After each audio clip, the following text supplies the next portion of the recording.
Hello students, मैं हूं संतोष कुमार। मैं आपका न्यू एज कोचिंग में स्वागत करता हूं और आज हम लोग चैप्टर पढ़ने जा रहे हैं 21।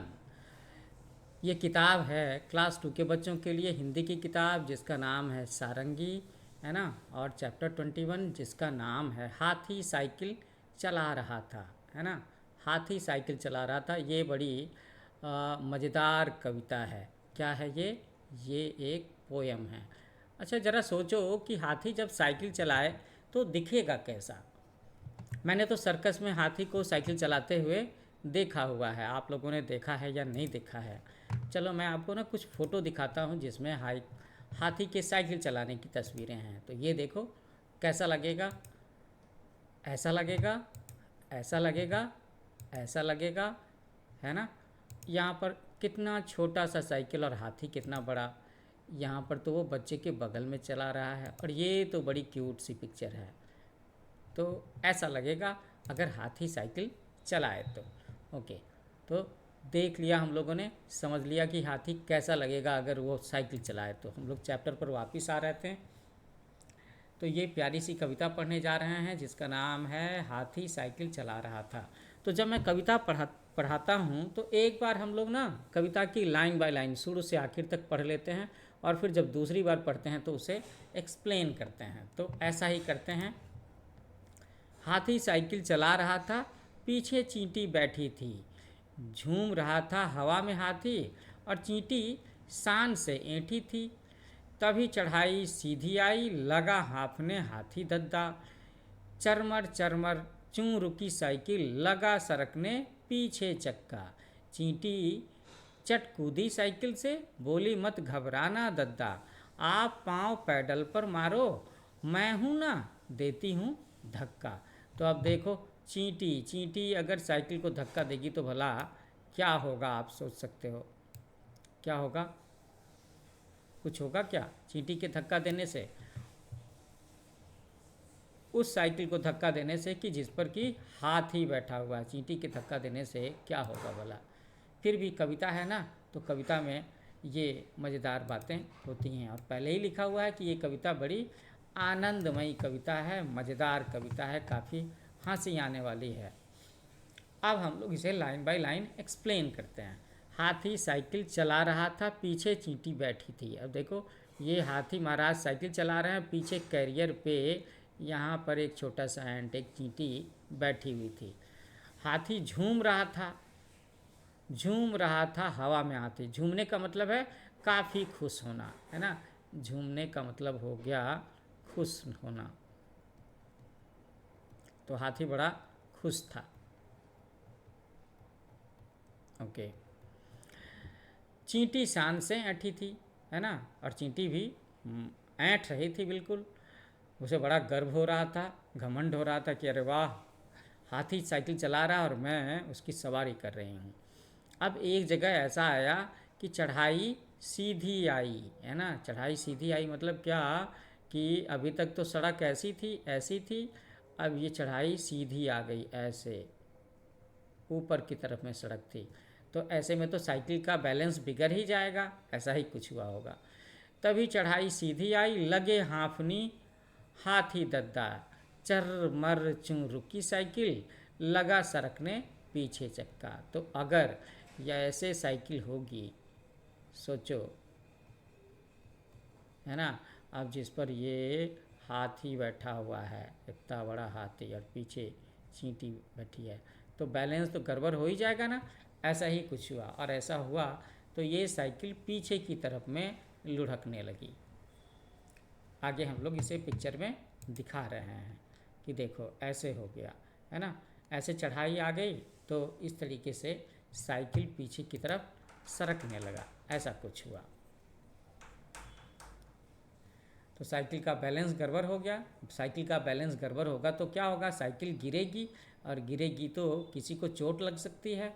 लेकिन यहाँ क्या हुआ कि जब साइकिल पीछे की तरफ में सड़कने लगी, चींटी चट कूदी साइकिल से, है ना। चींटी ने अपनी सुरक्षा का ख्याल रखा, अपने सेफगार्ड किया और जल्दी से वो साइकिल से नीचे कूद गई कि भाई साइकिल तो गिरने वाली है, हाथी दद्दा से कुचल करके मैं मर ना जाऊं, तो इसलिए वो जल्दी से कूद करके बाहर आ गई।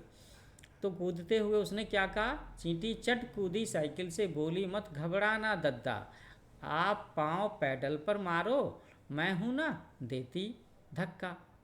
तो चींटी के धक्का देने से इस साइकिल में कुछ होगा क्या, और तब जबकि उस साइकिल पर हाथी बैठा हुआ हो, हाथी के इतना वजन का। लेकिन चींटी ने ऐसा कहा। तो इस कविता के लेखक हैं श्याम सुशील जी, और हम लोगों ने इस कविता को पढ़ा और ये बड़ी मनोरंजक सी कविता लगी हमें। अब आगे देखते हैं कि इस कविता के आधार पर हमें किन किन क्वेश्चंस को सॉल्व करना है। तो एक एक करके हम लोग उसे सॉल्व करेंगे। बातचीत के लिए आइए इस कविता पर एक कहानी बनाएं। तो दिए गए खाली स्थान को भर करके कहानी को पूरा करना है।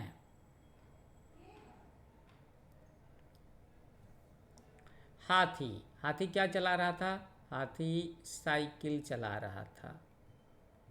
ओके, उसके पीछे कौन, चींटी बैठी थी। हाथी मज़े से चला रहा था, मज़े से इतरा रहा था, है ना। वैसे इसमें लिखा हुआ है कि वो झूम रहा था, और चींटी, है ना, ऐंठन में थी।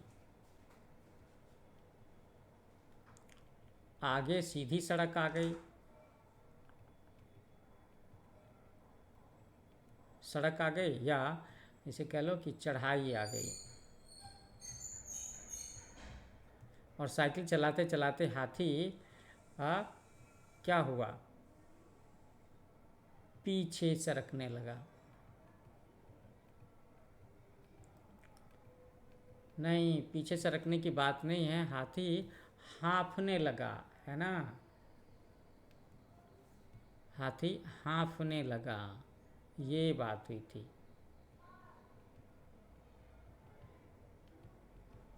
हाँफने लगा, हाँफने की बात तब होती है ना जब लोगों को बहुत जोर लगाना होता है। साइकिल में कैसी कैसी आवाज़ आई, चर मर चूं, ऐसी आवाज़ आई, रुक गई, और उसका पहिया पहिया पीछे सरकने लगा। ओके, हाथी की सहायता करने के लिए चींटी चट से साइकिल से कूदी,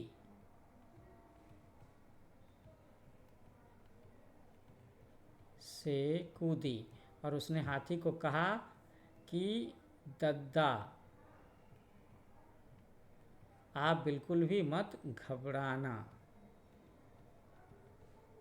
आप बस पैडल पर अपने पैर मारो, मैं हूं ना, मैं देती धक्का। ये हो गया।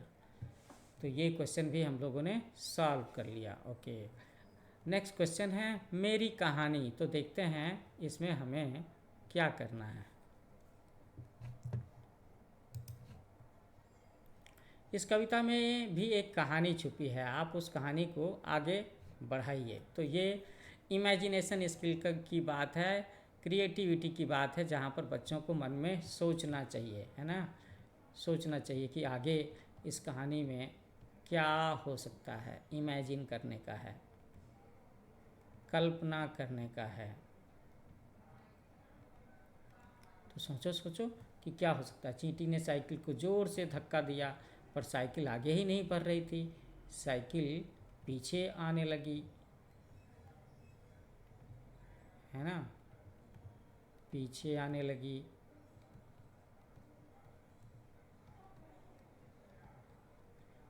फिर चींटी किसी दूसरे जानवर को बुलाने गई। किसे बुलाने जाएगी चींटी, सोचो सोचो, बंदर और भालू को बुलाकर लाई, है ना, ऐसा, ठीक है, ऐसा हुआ। ओके, तो ये क्वेश्चन भी हम लोगों ने सॉल्व कर लिया। अब आगे बढ़ते हैं। इस कविता के बेसिस पर और कौन कौन से सवाल हैं। यहाँ पर भी अपने मन में एक कहानी सोचनी है और कहानी लिखनी है ना। तो ऊपर दिए गए चित्रों में एक कहानी छुपी है, छुपी कहानी को अपने शब्दों में लिखो। तो क्या क्या हम लोग देख रहे हैं इस कहानी में, मैं बस बता देता हूँ, ब्रीफ कर देता हूँ, लिखना अब की बार तुम्हें है। तो हम लोग ये कह सकते हैं कि कछुआ और खरगोश दोस्त थे, है ना, दोनों दोस्त थे। मैं बस ज़रा सा आइडिया दे रहा हूँ, है ना। अच्छा, अब आगे क्या हुआ कि यहाँ पर भेड़िया दिखा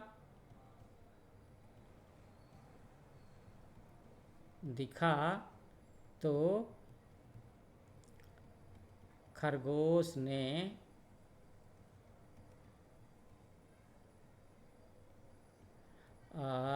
कछुए को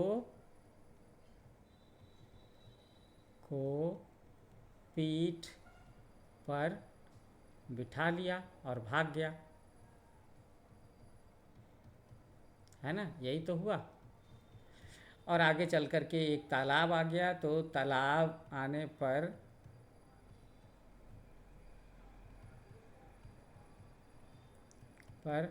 कछुए ने खरगोश को पीठ पर बिठा लिया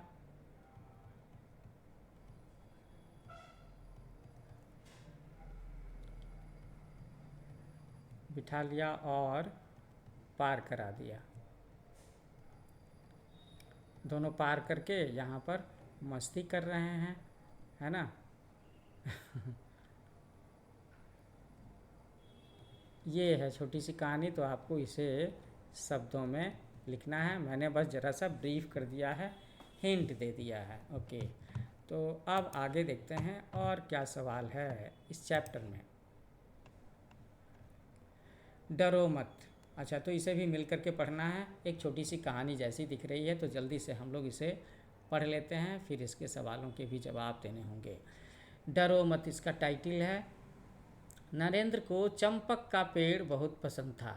चंपक के पेड़ पर लटक कर झूलना उन्हें और भी पसंद था। चंपक का यह पेड़ उनके मित्र के घर पर लगा हुआ था। मित्र समझते हो ना, मित्र का मतलब है दोस्त। नरेंद्र 8 साल की उम्र से ही अपने मित्र के घर खेलने जाया करते थे। हर दिन की तरह वे चंपक के पेड़ पर झूल रहे थे। ये हैं नरेंद्र। मुझे लगता है कि ये कहानी विवेकानंद की तो नहीं है, मैं बस गेस कर रहा हूँ। विवेकानंद, है ना, मैं बस गेस कर रहा हूँ, देखो मेरा गेस सही होता है कि नहीं। तो चंपक के पेड़ पर झूल रहे थे, तभी उनके मित्र के दादाजी वहाँ आए और बोले। क्या बोले, ये कहानी के आगे के हिस्से में है। नरेंद्र, पेड़ से उतरो, दोबारा इस पेड़ पर मत चढ़ना, ऐसा कहा। किसने कहा? ऐसा कहा उनके मित्र के दादाजी ने, है ना। उन्होंने आकर के एक तरीके से झूलने से मना किया और कहा कि इस पेड़ पर दोबारा मत चढ़ना। तो भाई अब मन में सवाल तो आएगा ना बच्चे के मन में, क्यों मना किया दादाजी ने इस पर झूलने से? सभी बच्चे झूलते हैं, पेड़ पर तो झूलने की चीज़ होती ही है। तो देखो यहाँ पर दादाजी और नरेंद्र की बातें आपस में हो रही हैं कि क्यों दादाजी, इस पेड़ पर एक दैत्य रहता है। दैत्य किसे बोलते हैं हम लोग? राक्षस, है ना, डेमोन। उस दैत्य के बारे में कुछ बताइए ना दादाजी। नरेंद्र ने दादाजी से कहा कि दादाजी को डर था कि कहीं पेड़ की डाल टूट गई तो नरेंद्र पेड़ से गिर पड़ेंगे और उन्हें चोट लग जाएगी। इसलिए उन्होंने बात को घुमा करके दादाजी ने बताया कि वह दैत्य बहुत डरावना है। अब दादाजी की बात सुनकर के नरेंद्र को अचरज हुआ, है ना, सरप्राइज हुआ। वे बोले, दादाजी दैत्य के बारे में और बताइए ना। ऐसा कहा दादाजी से नरेंद्र ने। बच्चों का मन तो ऐसा ही होता है कि उन्हें किसी चीज़ के लिए मना करो तो वो सवाल पूछते हैं और सवाल पूछते हैं कि ऐसा क्यों होता है, वैसा क्यों होता है। तो दादाजी ने क्या कहा कि वो दैत्य बहुत डरावना है। तो इस पर नरेंद्र को अचरज हुआ। उन्होंने पूछा कि दादाजी दैत्य के बारे में और बताइए। तो दादाजी बोले कि वह पेड़ पर चढ़ने वालों की गर्दन तोड़ देता है। नरेंद्र की दादाजी की सारी बातें ध्यान से सुन रहे थे। यह देख दादाजी मुस्कुराए और वे आगे बढ़ गए। उन्हें लगा कि बालक दैत्य की बात सुनकर के डर गया है, अब वह पेड़ पर नहीं चढ़ेगा। लेकिन दादाजी जैसे ही कुछ आगे बढ़े तो क्या हुआ, नरेंद्र फिर से पेड़ पर चढ़ गए और डाल पर झूलने लगे। देखो यहाँ पर फिर से झूलने का सीन है ना। झूलने को, पेड़ पर झूलने को हम लोग क्या कह सकते हैं, स्विंग। झूला झूलने को हम लोग स्विंग कहते हैं ना, झूला झूलना।